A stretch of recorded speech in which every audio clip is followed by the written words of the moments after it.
கூந்தல் கண்டவுடன் மேகம் வந்ததென மயிலும் நடனமிடுமோ? பூவிலாடி வரும் வண்டு இமையில் விழ கண்களாகி விடுமோ?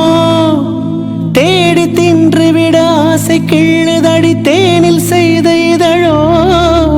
மூடி வைத்த முயல் மூச்சு முட்டுதடி மீட்க என்ன வழியோ? பகல் நேரம் நிலவை பார்த்தது நானடி கண்ணம்மா, முந்தானை வாசம் வந்தது ஆறுதல் சொல்லம்மா. விழி கண்டவள் கண்டிட கெஞ்சது நெஞ்சது கொஞ்சம் நில்லம்மா. நான் வானவில்லையே பார்த்தேன், அது காணவில்லையே வேர்த்தேன். ஒரு கோடி மின்னலை பார்வை ஜன்னலாய் வீச சொல்லியா கேட்டேன். இனி நிலவை பார்க்கவே மாட்டேன். ஓ